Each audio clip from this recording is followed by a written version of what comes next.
special things for us, and we have made a very special musical station for you. FM 101. Always welcome a new day with a smile on your face, love in your heart, and good thoughts in your mind. And you always have a wonderful day. Good morning.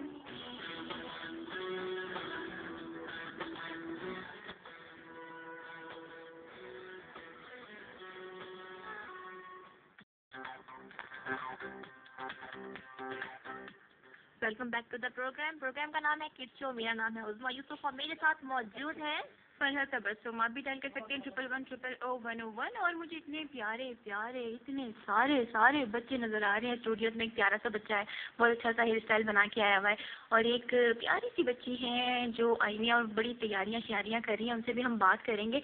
अच्छा उज़मा, आज क्योंकि ईद का special programme है, तो आज के programme की ख़ास बात क्या है?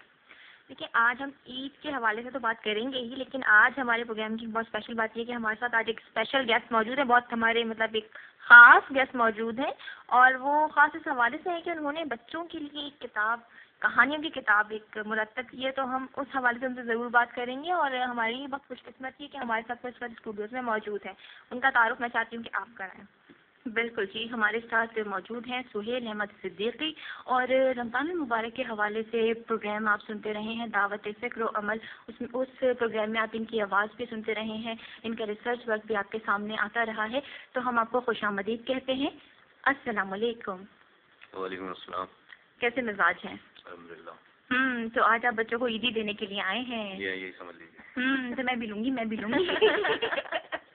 आप भी बच्चों में शुमार होती हैं? बिल्कुल, मैं बच्चों में शुमार होती हूँ। मेरी आवाज़ से आपको अंदाज़ा नहीं होता? अच्छा जी, तो सुहेल अहमद सिद्दीकी साहब, ये बताइए कि बच्चों के लिए लिखने का ख्याल आपको कैसे आया? बच्चों के लिए लिखने का ख्याल बड़े होके आया, इसलिए कि वो बचपन में जब लिखते थे, सच्ची बात है कि बहुत शुरू से आदत थी बहुत कुछ पढ़ने की, तो बड़ों का सही अंदाज था। लिखते हुए हमेशा एक ज़बान का जो तरीका और अंदाज था वो बड़ों वाला हुआ करता था। तो बड़े होकर ये एहसास हुआ कि बच्चों के लिए बच्चे बन के नहीं लिखा, जो बहुत ज़रूरी है। और हुआ यूँ था कि एक टेलीविज़न प्रोग्राम में कर रहा था, बूझिए के नाम से। ये बहुत पॉपुलर हुआ था, एक पूरा साल ये प्रोग्राम चला। उसमें मुख्तलिफ शोबों से मुतालिक लोग आया करते थे। उसमें जमीलुद्दीन आरी साहब एक मरतबा तशरीफ़ लाए। वो मुझे अदबी हवाले से जानते थे, तो उन्होंने कहा आप बच्चों के लिए भी कुछ करें। तो मैंने उनसे कहा कि आली साहब, मेरा एक प्रोजेक्ट है, वो है तो ड्रामों का, बस मेरे जहन में आ रहा है कि वो बच्चों के लिए हो सकता है कि नहीं। वो क्या है? मैंने कहा 7 ममालिक की कहानियाँ जमा की हैं। तो अली साहब बहुत खुश हुए, उन्होंने बड़ी हौसला अफजाई की, मुझे घर बुलाया, और फिर वहाँ से मैंने उस पर काम शुरू किया। और सार्क मुल्क जितने हमारे 8 हैं, उनके अदीबों से रब्ते किए, कहानियाँ जमा की, तराजिम किए, खुद तराजिम किए। फिर कुछ मैं थोड़ा सा लिखता था, जैसे बच्चों का रिसाला आँख में चोली हुआ करता था, उसमें मेरी कुछ तहरीरें शाये हुई। तो यूँ ये सिलसिला किताब का चल निकला। और किताब मैंने बहुत पहले मुरतब कर ली थी, मगर फिर ये हुआ कि सन 2005 में अफ़गानिस्तान भी सार्क में शामिल हो गया, 8वां मुल्क। तो वो बहुत ज़रूरी था कि हम उस मुल्क की भी कहानियाँ शामिल करें। तो फिर नए सिरे से मैंने कोशिश की, और इस तरह से ये किताब मुरतब हो गई, और पिछले दिनों ये शाये हुई है। और इस वक्त शहर के बस जो अच्छे बुक स्टॉल्स हैं वहाँ ये दस्तयाब है। मिसाल के तौर पर उर्दू बाज़ार में वेलकम बुक बोर्ड पे है, शादिब इंटरप्राइज पे है, या रीगल पे MS बुक स्टॉल है, या सन स्क्वायर स्टॉल है। और इस तरह अभी हम मज़ीद कोशिश कर रहे हैं। एक हमारा प्रोग्राम ये है कि चूँकि किताब बच्चों के लिए ख़ास तौर पे है और बच्चों तक पहुँचनी चाहिए ज़्यादा से ज़्यादा, तो हम इसे इंशाल्लाह स्कूल टू स्कूल मार्केटिंग करेंगे। शहर में जितने बड़े छोटे स्कूल्स हैं उसमें हम कोशिश करेंगे अपना नुमाइंदा भेज के ये किताब वहाँ तक पहुँचाई जाए। और आज आप जो बच्चे हमारे स्टूडियो में आते हैं, पार्टिसिपेट करते हैं, उनके लिए भी बुक्स लाए हैं। तो ये बहुत, हाँ, यही मैं बताना चाह रही थी कि बच्चों आपको ईदी मिलेगी। तो उज़मा, ये ईदी है आपकी। हाँ, ये मुझे पहले मिल गई है। उज़मा को चांद रात पे मिल गई थी ये ईदी, और बाकी बच्चों को आज मिलेगी। और फरह, मैं ये कहानियाँ पढ़ के मुझे रियली बहुत मज़ा आया, और मुझे लगा कि इस तरह की चीज़ें बच्चों को ज़रूर पढ़नी चाहिए, और ये एक फैंटेसी वर्ल्ड में आपको ले जाती है। तो मैं तो बस बहुत ज़्यादा इससे मुतासिर हुई हूँ। मेरा ख्याल है कि यकीनन जितने भी पढ़ने वाले बच्चे होंगे उन्हें भी बहुत मज़ा आएगा, और ना सिर्फ उन्हें बल्कि उनके बड़े मतलब बहन भाइयों को या फिर उनके पेरेंट्स को भी बहुत मज़ा आएगा। अच्छा, ये कितने बड़े बच्चों के लिए आपने किताब दी? ये अच्छा सवाल है। असल में हमारे यहाँ अक्सर जो काम बच्चों का होता है कहानियों के हवाले से या और कोई ऐसा खास अदब बच्चों के लिए, उसमें एज ग्रुप का ख्याल नहीं किया जाता। हाँ, जबकि आप देखें कि यूरोप अमेरिका में इसका बड़ा एहतमाम होता है। तो मैंने इसका बड़ा खास ख्याल किया कि मैंने इसमें एज ग्रुप इस तरह से रखे हैं कि पहला एक हिस्सा इसमें जो है वो प्राइमरी क्लासेस का है। तो वो आप समझ लीजिए कि जो वैसे तो पहली जमात के भी बच्चे के मुताल्लिक कोई इसमें कहानी हो सकती है, तो वो एज ग्रुप समझ लीजिए आपके कोई 7-8 साल की उम्र से लेके और 12-13 साल की उम्र तक के बच्चे। फिर दूसरा इसमें जो हिस्सा है वो सेकेंडरी क्लासेस का है, जो कि स्कूल गोइंग जो हमारे मैट्रिकुलेट स्टूडेंट्स हैं उनके लेवल तक भी है, और उसके अलावा कुछ कहानियाँ इसमें ऐसी भी हैं जो कॉलेज लेवल के स्टूडेंट्स भी पढ़ेंगे तो एंजॉय करेंगे। ये अच्छी बात आपने बताई। अच्छा ये बताइए, जब आप छोटे थे तो आप किस तरह की कहानियाँ पढ़ के खुश होते थे? आपको मज़ा किस तरह की कहानियों में आता था? ये बताना तो थोड़ा मुश्किल है, क्योंकि मैंने जैसे अर्से मैं बहुत शुरू से बहुत वैरायटी में पढ़ता रहा हूँ, तो कहानियाँ भी मैंने हमेशा बहुत वैरायटी में पढ़ी हैं। अलबत्ता एक ये हो सकता है कि बहुत शुरू में दो चीज़ें थी। एक तो ये कि कार्टून कहानी का सिलसिला होता था, जैसे बच्चों के बाद रिसाले थे, उनमें ये होता था कि एक रंग बिरंगी तस्वीरी कहानी होती थी। वो तस्वीरी कहानी कहते थे, हम उसे कार्टून कहानी कह रहे हैं। वो मैं बड़े शौक से पढ़ता था। फिर होते होते जब बड़े होते गए तो अखबार में टार्जन का सिलसिला शुरू हुआ, वो मैंने बहुत पढ़ा। और इसके अलावा ये कि जिन्नों परियों भूतों की कहानियाँ तो वैसे सब पढ़ते ही रहते हैं। फिर साथ साथ ये कि दीन मज़हब से जो लगाव है, तो इस हवाले से मैं बहुत शुरू से मालूमात भी जमा करता आया और पढ़ता भी आया अपने बुजुर्गों के हवाले से, सहाबा किराम और दीन के हवाले से। तो मेरा जो शौक़ रहा वो कहानियों के हवाले से बहुत ही कह लीजिए मुतनव्वे रहा, बहुत ही वेरिएटिव, बहुत मिक्स किस्म का। एक चीज़ मैं अर्ज़ करूँ जो मैं बहुत ज़ाती तौर पर कोशिश करता हूँ टेलीविज़न राइटर की हैसियत से भी, मेरा ये ख्याल है, कॉन्सेप्ट है कि आजकल के बच्चों की इस्लाह के लिए कार्टून्स और कहानियाँ बहुत अहम किरदार अदा कर सकती हैं। हमारे यहाँ ना तो कोई कार्टून चैनल प्रॉपर बच्चों का इस वक्त मौजूद है, और ना हमारे यहाँ कार्टून्स पर इन्वेस्टमेंट कोई चैनल करने को तैयार है। जहाँ बात करो वो रोना रोते हैं कि जी बहुत महंगा आइटम है और बड़ा खर्चा होता है वगैरह वगैरह। तो ये एक बहुत बहस तलब मौजूद है, डिबेटेबल इशू है। मगर ये कि मेरा ये कहना है कि बच्चे जो अनसेंसर्ड हर तरह का कार्टून इस वक्त देख रहे हैं, जिससे कि अखलाकी बिगाड़ बढ़ रहा है, माँ बाप ने रिमोट भी उनके हाथ में दे दिया है और जो कहना चाहिए कि कंप्यूटर भी मुकम्मल तौर पर उनके हवाले कर दिया है। एक 5 साल का बच्चा एक अनसेंसर्ड कार्टून देख रहा होता है और उसके जहन पे क्या ख्यालात और क्या असरात मतलब होते हैं। अच्छा यहाँ पे आपकी बात की कतई कलामी करते हुए मैं कहूँगी कि एग्रेसिव हो रहे हैं बच्चे, क्योंकि कार्टून में सिवाय जंग और जदल के, मार झाड़ के कुछ भी नहीं सिखाया जाता। और कार्टून में ये बताया जाता है कि भाई आप विन हासिल करें, किसी भी तरीके से आपने जीतना है, आप जीते। तो आज का बच्चा इसी वजह से एग्रेसिव हो रहा है, उसका रवैया जारहाना हो रहा है। तो हमें कार्टून्स बनाने चाहिए, अपने कार्टून्स बनाने चाहिए, अपनी वैल्यूज़ के मुताबिक कार्टून्स बनाने चाहिए। तो आप यहाँ पे अच्छा ये बताएं, बचपन में आप ईद किस तरह से मनाते थे? हमारा असल में बस शुरू से ऐसा रहा कि आपको शायद जान के ताज्जुब हो, मैं जितना सोशल हूँ, मुख्तलिफ शोबों में लोग जानते हैं, मैं बचपन में इतना सोशल नहीं था। अच्छा, आप शायद बहुत अलग थलग किस्म का बच्चा था। यानी मैं ऐसा बच्चा था कि जो घर का सौदा तो बहुत छोटी उम्र से लाया करता था, मगर मेहमान जब आते थे तो सौदा लाने के बाद मैं कहीं कोने खुदरे में छुप जाता था। अच्छा, अब वो वाले बच्चे मेहमानों से छुप भागता था। ये मेरा एक बड़ा अजीब सा स्टाइल था, जो कि कह लीजिए कि काफ़ी साल चला और लोग बड़े हैरान परेशान होते थे। और आपको शायद जान के हैरत हो, मैं बहुत कमगो था। तो वो मेहमानों के सामने बड़ा इशू था कि एक ऐसा बच्चा है कि जो घर के काम भी कर रहा है। छोटी सी उम्र से, मैं 4 साल की उम्र से घर का सौदा लाता रहा हूँ। तो आजकल तो माशाल्लाह बहुत सारे बच्चे जो हैं वो बड़े हो जाते हैं, 12-15 साल तक उन्हें पता ही नहीं होता कि आटे दाल का भाव क्या है। तो आपको ये एक बात की बात है। तो पहली बात तो ये हुई। दूसरी फिर ईद की बात ये कि हमारे यहाँ शुरू से ये रहा कि हमने, जैसे वालिदैन का एक मामला था कि ईद पर उमूमन 2 जोड़े होते थे कि एक कुर्ता पजामा या शलवार कमीज ईद की नमाज के लिए और एक पैंट शर्ट। अब वो अपने हालात और जैसा एक कह लीजिए वक्त पे वालिदैन का होता है कि कभी हमने 2 जोड़े बनाए, कभी एक ही जोड़ा बनाया, और वो हम बड़े ज़ौक़ शौक़ से नमाज को भी जाते थे। अल्लाह का बड़ा करम एहसान है कि शुरू से नमाज की आदत रही। उसके बाद से मिलना मिलाना होता था। मगर ये कि मैं आज भी बड़ा याद करता हूँ बचपन के हवाले से, तो मेरे दोस्त यूँ समझ लीजिए कि बहुत छोटी उम्र से लेके और बड़े होने तक गिनती के थे। ये तो बाद में मैं मुख्तलिफ शोबों में आता गया और फिर जो लोगों को जान के हैरत होगी कि एक ऐसा बच्चा जो बहुत कमगो था, उसने प्राइमरी जमात में पहली मरतबा यानी 5वीं क्लास की जो फेयरवेल थी उसमें तकरीर की थी, और वहाँ से तकरीर का सिलसिला शुरू हुआ। तो वो कमगो बच्चा बोलने लगा। तो ये सिलसिला है। और ईद का भी इसी तरह से है कि जाहिर है कि आजकल जिस तरह बच्चे एंजॉय करते हैं या बहुत सारे बच्चे करते होंगे, हमने शायद उस तरह से कभी प्रॉपर्ली एंजॉय नहीं किया। एक अजीब सा हमारा बड़ा कह लीजिए ड्राई किस्म का, खुश किस्म का, किताबी किस्म का जहन होता था। बचपन से लिखते पढ़ते रहते थे। तो वो मामला हमारा ईद हो या आम दिन हो। अच्छा, मैं एक आखिरी आपको बात इस हवाले से बताऊँ कि मेरा लिखाई पढ़ाई का रुझान ऐसा था कि मैं रात के 2-2 बजे तक लिखता रहता था। और बाज़ औक़ात मेरे साथ ऐसा हुआ, जैसे आपने सुना पड़ा होगा बहुत मशहूर लतीफ़ा न्यूटन का, कि वो खाना भूल गया, तो मेरे साथ भी ऐसा हुआ कि मैंने रात के 1-2 बजे वालदा से पूछा, वालदा मरूमा मेरी, कि मैंने क्या खाना खाया था रात का? तो मैं इस किस्म का पढ़ाकू बच्चा होता था। अच्छा, फिर वो जो मैं जमा किया करता था मालूमात, फिर वो होते होते एक वक्त आया कि मेरी किताब शाये हुई, इस्लामी मालूमात।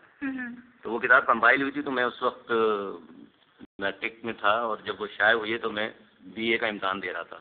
अच्छा, इससे आप अंदाजा लगा लीजिए। और वो इस्लामी मालूमात जो सवाल जवाब पर मबनी है, तहकीक का काम है, वो इतने पॉपुलर किताब हुई कि उसके बहुत सारे एडिशन बिके और उसका पब्लिशर को फ़ायदा हुआ। वो किताब आज भी मार्केट में है और मुझसे कहा जाता है कि मैं उसका रिवाइज एडिशन लाऊं। तो उसके बाद फिर दूसरे शोबे हैं, अदब है, सहाफ़त है, टेलीविज़न राइटिंग वगैरह, तो सारा मैंने किया। ये सिलसिले शुरू से एक जो हमारा शौक़ था, लगन था, उस वजह से। आज का बच्चा जो है वो किताब से दूर होता जा रहा है और उसमें वालिदैन की बड़ी जिम्मेदारी है। इसीलिए हम आज ईद पे बच्चों को किताबों का तोहफा दे रहे हैं। और बच्चों की ये जो ईदी है, ये ख़ास किताब है बच्चों आपके लिए, सात कहानी इसका टाइटल है, आप ज़रूर पढ़िएगा। और अब सोहेल अहमद सिद्दीकी, हम ये चाहेंगे कि आप बच्चों को कोई अच्छा सा मैसेज मैं ये कहूँगा बच्चों से कि 2 बातों का बहुत ख़ास ख्याल रखें। एक तो ये कि ज़िंदगी में आप कुछ भी बनना चाहते हो, आप हमेशा हर वक्त सीखने के लिए तैयार रहें, एवर लर्निंग रहें। अगर नहीं रहेंगे तो आप ज़िंदगी में कुछ सीख नहीं सकते। और दूसरी बात यह है कि अपने माँ बाप, अपने बुज़ुर्गों, अपने बड़ों का अदब एहतराम कीजिए, ख़ास वो अमीर हों, गरीब हों, किसी तबके के हों, मगर उनकी इज़्ज़त करेंगे तो आपको अल्लाह ताला इज़्ज़त देगा। अगर उनसे आप बदतमीज़ी करेंगे तो आपको अल्लाह ताला ज़िंदगी में कभी भी वो इज़्ज़त, वो मर्तबा नहीं देगा जो आप हासिल करना चाहते हैं। बहुत शुक्रिया। आप FM 101 कराची स्टूडियो तशरीफ लाए, बच्चों के इस प्रोग्राम में आपने शिरकत की और बच्चों की ईद को आपने ख़ास बनाया। आपको शुक्रिया। तो ये थे सोहेल अहमद सिद्दीकी जो हमारे प्रोग्राम में आए। बच्चों आपके लिए, आप भी आ सकते हैं इस प्रोग्राम में, बहुत आसान है इस प्रोग्राम में शिरकत करना। इस प्रोग्राम में शिरकत करने के लिए हमारे कोऑर्डिनेटर है फैसल भाई, जो आज बड़े तैयार शियार होकर आए हुए हैं। तो आप कॉल करेंगे 1110001। फैसल भाई आपकी कॉल्स पिक करेंगे, आप उनसे 101 का एड्रेस समझ सकते हैं। हमारी सीनियर प्रोड्यूसर रबिया अकरम इस प्रोग्राम को पेश करती हैं, उनकी पेशकश होता है ये प्रोग्राम। तो आप उनसे रब्ता कर सकते हैं और इस प्रोग्राम में आ सकते हैं। हर संडे को ये प्रोग्राम होता है 11 बजे से लेकर 1 बजे के दौरान, तो आप इसमें शिरकत कर सकते हैं।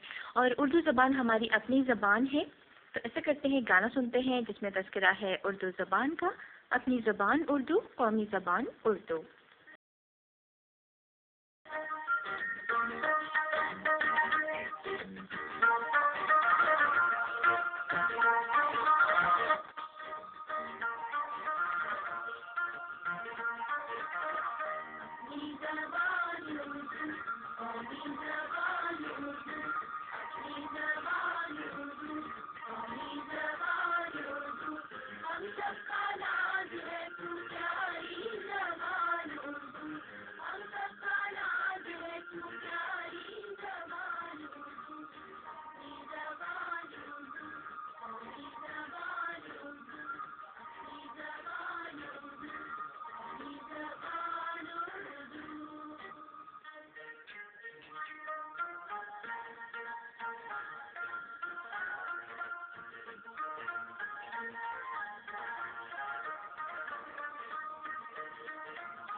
Always welcome a new day with a smile on your face, love in your heart, and good thoughts in your mind. And you always have a wonderful day. Good morning.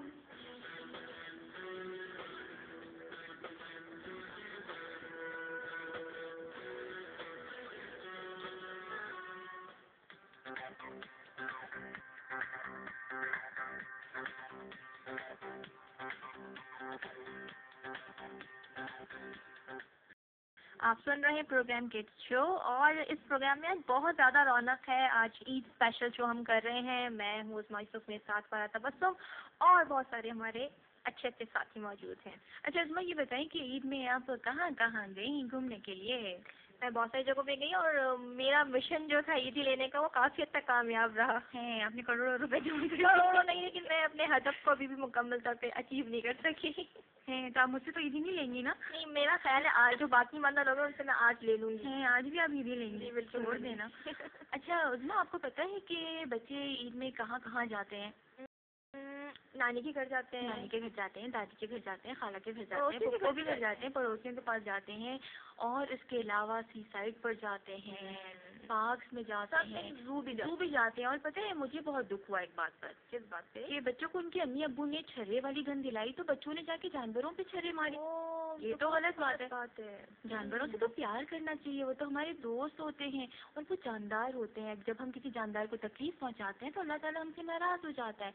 तो बच्चों, आपने तो ऐसी कोई हरकत नहीं की ना? मुझे पता है हमारे जो दोस्त बच्चे हैं वो सारे के सारे बहुत अच्छे हैं और जिस बच्चे ने ऐसी हरकत की थी उससे हम ये कहेंगे कि आइंदा ऐसी हरकत नहीं कीजिएगा। अच्छा, और जब छर्रों वाली जो गन्स होती हैं बच्चों के पास होती है तो बच्चे उसके साथ एक और काम करते हैं, पड़ोसियों की जो लाइट चल रही होती है ना उसको फोड़ देते हैं। तो ऐसा क्यों करते हैं?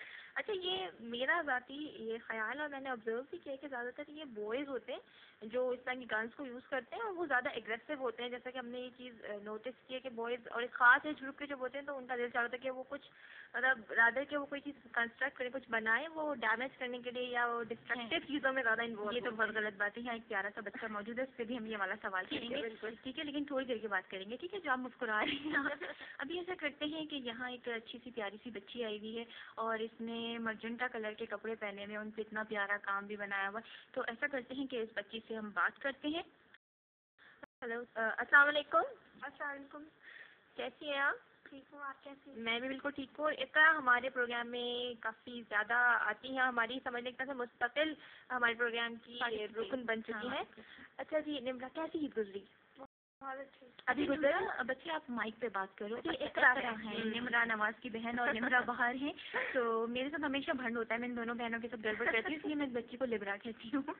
अच्छा जी जी, इकरा, तो ये तो बताइएगा कि आपकी ईद अभी गुजर रही है या बस गुजर चुकी है? गुजर ही रही है। कब तक ईद गुजारने का इरादा है? हम बच्चे तो मतलब पूरे महीने ही ईद गुजारते हैं। ये तो बहुत अच्छी बात है। और आज आप हमारे प्रोग्राम के लिए क्या खास तैयारी कर आई हैं? मैं आज ये बताऊंगी कि मैंने ईद कैसे गुजारी। बिल्कुल बताइए। ठीक है साथियों, रमजान मुबारक के बाबरकत महीने के बाद ईद उल फित्र का त्यौहार मनाया जा रहा है। ईद उल फित्र की तैयारियां हम रमजान मुबारक के आखिरी अशरे से ही शुरू कर देते हैं। आखिरी रोजे में जब हम रोज़े अफ्तार से फारिग होते हैं तो चांद निकलने का इंतजार बेसब्री से करते हैं और जब चांद निकलता है तो अजीब ही खुशी का समा होता है। साथियों, जिन लोगों ने ईद की तैयारी पूरी नहीं की होती वो लोग चांद रात को अपनी तैयारी पूरी करते हैं। इसी तरह मैंने भी ईद उल फितर में लोगों को दावत का एहतमाम किया। साथियों, मैंने अपनी ईद खूब एंजॉय की, अपने सब दोस्तों से मिली, घूमने फिरने भी गई और अपनी ईद को भरपूर तरीके से एंजॉय किया।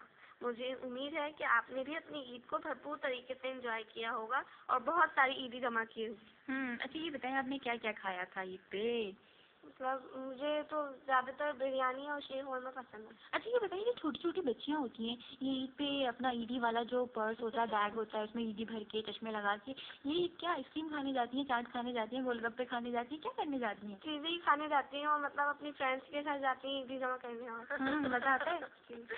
ये तो बहुत अच्छी बात है। अच्छा फैसल भाई हमें बता रहे थे कि एक कॉलर बच्चा वेट कर रहा है, तो जैसे ही वो कॉल ट्रांसफ़र करते हैं तो फिर हम उस बच्चे से बात करते हैं। ओके जी। हेलो अस्सलाम वालेकुम।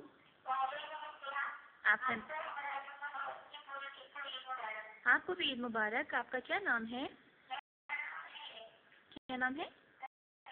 अली। अली कैसे हैं आप? ईद कैसी गुजारी? अली आप पूरी वाली। अच्छा अली आप पहले भी कॉल करते रहे हैं ना? कौन सी क्लास में हैं आप? 5th में 6th में?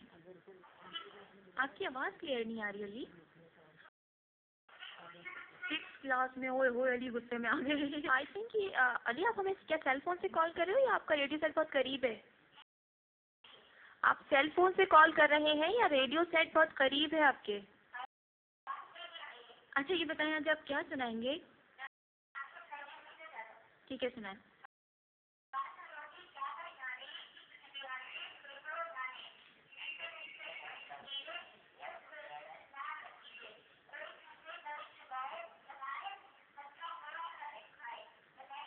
बच्चा बूढ़ा भी खाए, कोई चूसे कोई चबाए, ऐसा हाय हाय परेशानी में डाल दिया। अच्छा उसमें आपको कुछ समझ में आ रही है कि क्या चीज़? मुझे ये समझ ही नहीं आया इन्होंने बोला क्या था, आज ही बात समझ में। हाँ ये चलाकियाँ आप कर रही हैं, चलाकियाँ। अच्छा अली हमने तो हार मान ली, आप ही बता दो आपको इकरा कुछ समझ आ रही है कि क्या चीज़? वो कह रहे हैं ना बच्चे बूढ़े, लेकिन बच्चे तो नहीं खाते, पान लग रहा है मुझे। नहीं वो रंग बिरंगा कुछ। अच्छा भाई एक हमारी साथी मौजूद है, वो कह रहे सेवैयाँ तो नहीं है कहीं? हैं ये इतने तुक्के लगा रहे हैं सब लोग। वो सूखने की बात भी कर रहे हैं ना। हाँ हमें लग रहा है कि हम हार गए हैं अली, हम तो हार गए। हाँ बता दें। अनार। अनार। तो अली के लिए हम बहुत सारी तालियां बजाएंगे। ये अली तो जीत गए, वाओ, और हम हार गए, कितने दुख की बात है। अच्छा अली कुछ और कहेंगे? क्या सुनाना चाहेंगे? हम सुनाना चाहेंगे तो आप हमदे बारी ताला सुनाइए।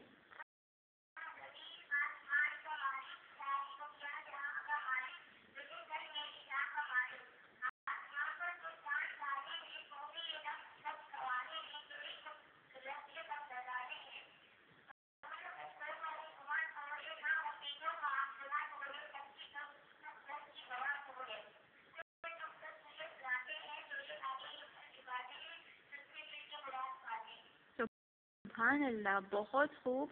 और आपके लिए हम कहेंगे ओके जी। वाह क्या बात है।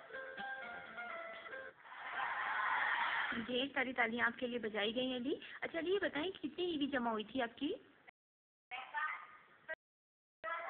वाह अली के तो मज़े हो गए। अच्छा अली अब आपसे इजाज़त ले लें? ठीक है, अपना बहुत सारा ख्याल रखिएगा और अगले हफ्ते मैं आपका इंतज़ार करूँगी, ज़रूर आइएगा, ठीक है? अल्लाह हाफिज़। ओके जी। अली हमारे साथ रहे, प्यारे प्यारे अच्छे, और इन्होंने बहुत सारी ईदी जमा की उज़मा आपकी तरह, इन्होंने भी मिशन इम्पॉसिबल को पॉसिबल बनाया। अच्छा तो हमारे साथ मौजूद हैं इकरा नवाज़। अभी मैंने तो गलत नाम नहीं लिया ना, मुझे याद हो गया आपका नाम। अच्छा इकरा ये बताइए कि आपको कितनी ईदी मिली? मुझे मतलब अभी सब लोगों से तो नहीं मिली, अभी आधे लोगों से मिली। तो अभी आपको 101 पे ईदी मिलेगी और हमारे साथ सुहेल अहमद सिद्दीकी साहब मौजूद हैं जो आपको ईदी देंगे। और ये ईदी है आपके लिए जो कि आपको दी जा रही है। और ये बुक है, सात कहानी इसका टाइटल है, और ढेर सारी तालियां। Thank you. You're welcome. आप आए हैं सब 101 पे, हमें बहुत अच्छा लगा। ये आपका अपना शो है किस शो, आइंदा भी हम आपका इंतजार करेंगे। मैं एक शेर सुनाना चाहूँगी। बिल्कुल बिल्कुल। पैरों में है जो शाद उसे ईद मुबारक, पैरों में है जो शाद उसे ईद मुबारक, जिसको हम नहीं याद उसको ईद मुबारक। हैं कौन है वो जिसने आपको भुला दिया? कितनी गलत बात है। सब लोग याद रखिए इकरा नवाज को, मैंने भी याद कर लिया है। और इकरा ताकि खुश रहें। इकरा बहुत क्यूट सी है, बहुत प्यारी सी है, मुझे बड़ी अच्छी लगती है। सो नाइस ऑफ यू इकरा, आप आई 101 पर। और उसमें ऐसे करते हैं, एक गाना सुनते हैं। बिल्कुल। अच्छा उसमें ये बता, आज हमने क्योंकि बात की थी कुछ जानवरों से मुतालिक, तो इस गाने में मोरनी का तस्करा है। तो आपको लेके जा रहे हैं चिड़ियाघर। हाँ चलें? बिल्कुल चलते हैं।